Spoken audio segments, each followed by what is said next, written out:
So if somebody is currently not very creative or not very innovative in their minds, okay, as In they've their been minds. told, Okay, good. right? How do they hone it or find it? Okay, good. Well, of course, I have a new book coming out called The Wisdom of Ignorance. I would love people to read it. It gives a lot of these ideas. But let me kind of explain. In most organizations, they do exactly what you just mentioned. They say, we've got to be more creative. Does anybody have an out of the box idea? And then they get like really smart people in a nice room. There's like whiteboards, there's sticky notes. They give them blank sheets of paper and they say, okay, go ahead. Share an idea with us. And it's as though people who sit in the same office every day could turn on the part of their brain that's like innovative or creative or out of the box instantly just because we asked them to. The reality is, if they could, they, I hope, would be doing it all the time. So here's the first thing I'd like people to think about is if you want to be creative and do something different than what you're doing today, get up from your desk and kind of engage the world head on.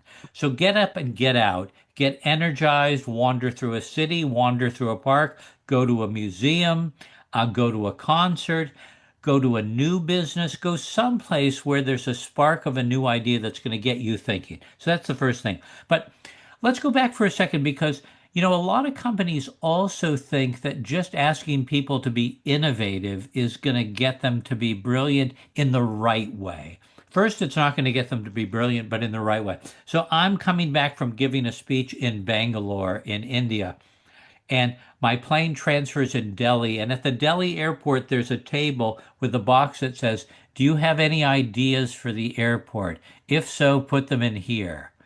Uh, any ideas for what? Should they have better food in the vending machine? Should they have people that make the line shorter? I don't know the answer. But most companies simply say, okay, fine, let's be innovative. Anybody have a brilliant idea? And 90% of the ideas they're not going to do anything with anyway. And they're not going to do anything because those ideas aren't focused on making them more remarkable. So we need to begin with focus or what I call purpose. If somebody wants to be innovative, find something that you want to be remarkable at. Find a problem you want to solve or an opportunity you want to create. Find real estate you want to develop, whatever the case is, but find something that matters to you that you wake up in the morning super excited to try and do. And that then drives you now, let's say, let's be curious about how to be brilliant at this. Now I get out from where I work. I know with COVID, a bunch of people started working from home. So whether you go to an office or a factory, or you work from your kitchen table, get up and wander around. You're not going to have an original idea sitting where you always sit, but you'll have an original idea if you wander around and kind of look at the world with fresh eyes. So I tell people to wander around. The next thing I ask people to do is to be humble, okay? So most people think not knowing something or letting people know you don't know something is a bad look.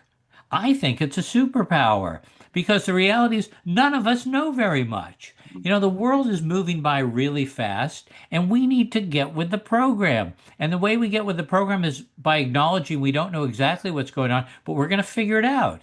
I often tell entrepreneurs or people thinking about going into entrepreneurship, figure out something matters to you, be curious about it, and don't be worried that you don't know enough to be successful. You'll figure it out along the way. Very, very true. And going back to that first comment you made about doing something different and going out there and walking around and view the world differently and all that kind of stuff, it goes back to like, hey, try something new every single day.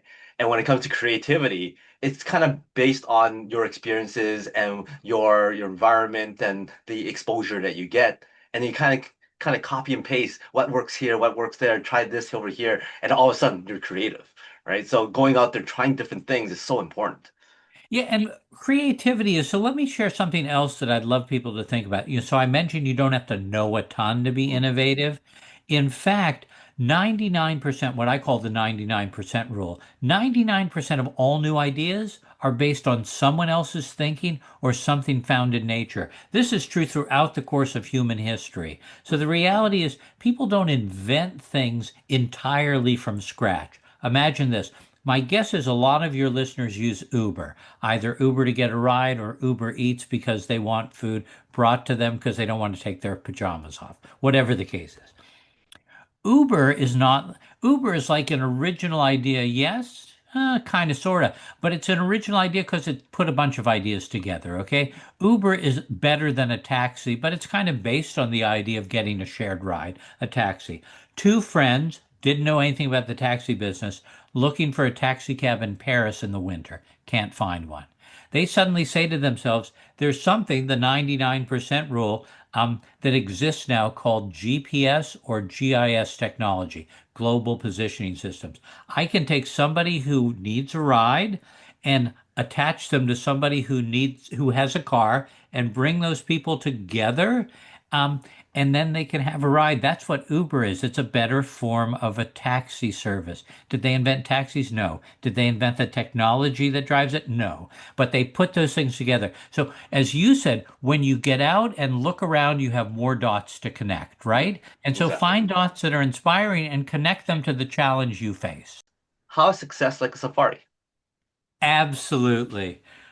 We talked about it at the outset. I'll mention it again. I believe every single person listening here should take a safari near or far just to open their eyes to possibilities. So think about if I went on a safari in Africa, I'd see all kinds of animals that I've only seen in the zoo or in picture books.